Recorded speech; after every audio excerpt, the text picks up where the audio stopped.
Alrighty, question number 3. I've been using the Pure Awareness tools, which have really helped, thank you. But I'm finding that some of the occurrences are just so overwhelming. I recently think I connected with a twin flame because we had very intense heart activations followed by huge amounts of telepathy and distant tantra. This is really quite overwhelming, and it's very hard not to have extreme reactions to these kind of revelations that feel so earth-shattering. I guess that is it. How to manage revelation fatigue. I want to break this question down a little bit. The first thing is twin flame.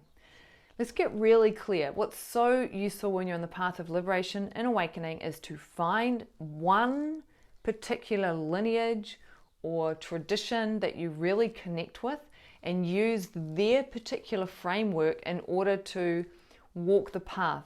Recognizing it's just a framework and at some point you will have to burn that too. However, when you mix and match and pull things in from all over, it just gets messy and muddy. So to be very clear, there's no such thing as a twin flame within Tantra. Okay, that's a new age spiritual thing. It's whatever, right? Leave that aside. It's a person. You've connected with a person, and as a result of this connection, there's been intense heart activations followed by huge amounts of telepathy and distance Tantra. I don't know what distance Tantra is, so I can't really speak to that. This is quite overwhelming. So let's look at that. What does it mean when something is overwhelming?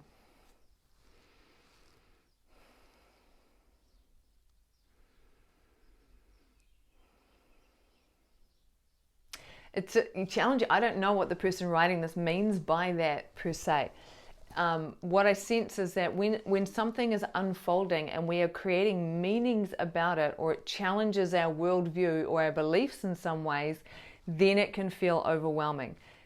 Telepathy is no big deal, right? From the perspective of Tantra, there is only one mind per se. And so when the apparent individual sense of self begins to dissipate, because there's only one mind, telepathy is no big deal because it's just not a thing. It's not a big deal. It's honestly, telepathy is no more a big deal and no more amazing than picking up a cell phone and calling someone in London. Oh my God, it's so overwhelming. I can pick up this piece of metal and call someone in London. Oh! It's the same, right? It's not a thing. And so one thing Tantra is very clear on is to not attribute significance or importance to particular things, particularly apparently spiritual things. They're no more significant or important than anything else. Being able to sense or feel into another person's apparent thoughts or feelings, it's not a big deal. It's just like, okay, that's happening. Cool. When you make it mean something, when it threatens the constructs of your reality, well then maybe that becomes overwhelming. But it's not the actual occurrence itself that's causing it to become overwhelming. And that's important to point out. Okay, it's very hard not to have extreme reactions to these kind of I'm not exactly sure again what's meant by that. It's hard not to have extreme reactions.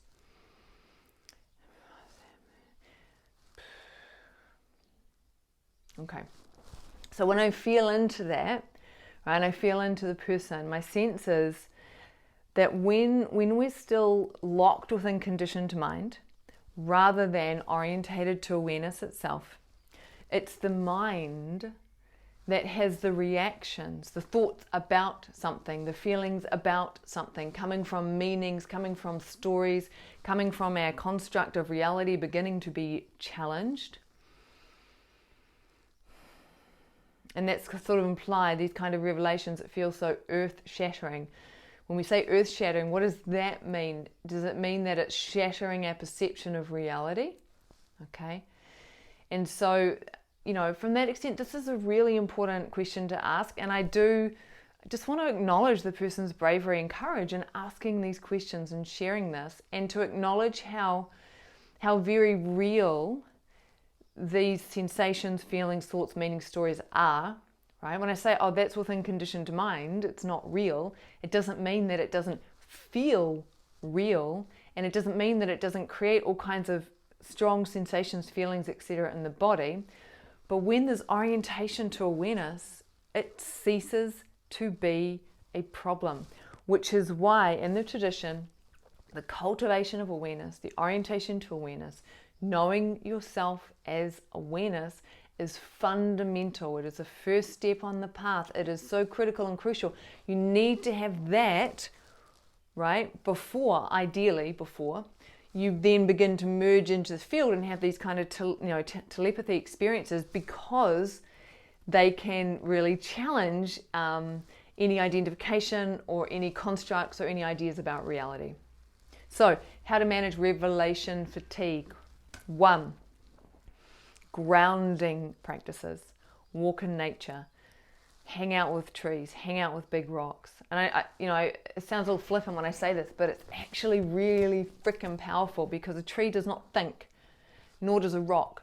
And if you've got the ability to start to merge, which telepathy implies that you have that ability to begin to merge, if you merge with something like a rock or a tree, which doesn't think, then it's possible to start to feel the isness, the stillness, the presence, the groundedness of nature itself. So spending time in nature and allowing yourself to really cultivate awareness and drop into the felt sense of being a rock, the felt sense of being a tree. And then, things like gardening or cooking or cleaning, just the day-to-day ordinary things of life and reality. Stop doing any kind of practices which seem to exacerbate or lead to some of the more expansive things like, telepathy, etc.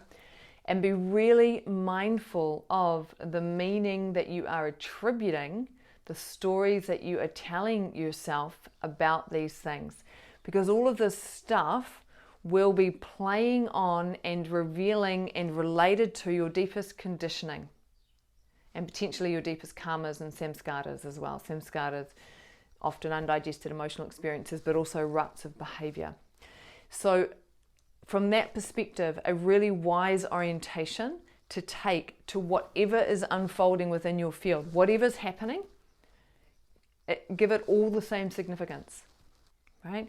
Like when you cut yourself and it begins to heal, oh my God, look at that, my skin is spontaneously healing it. No, we take it for granted. That's what skin does. It spontaneously heals itself, right? And it's the same with so many of these things, is that they seem so like, oh my God, this thing is happening. Lights, But it's actually no more significant than the way that your skin heals or the way that your skin bruises. So starting to cultivate a sense of groundedness and equanimity and curiosity, and just allow whatever experiences are moving through you to move through you. It's okay. It's no big deal. It's just what's happening, right? It's just what's happening. And if you do that, if you cultivate that particular perspective whilst doing the grounding, the embodiment practices, the nature practices, the gardening and the cooking and the cleaning, you'll be okay then. Okay? Righty, you're going to follow me to the next question?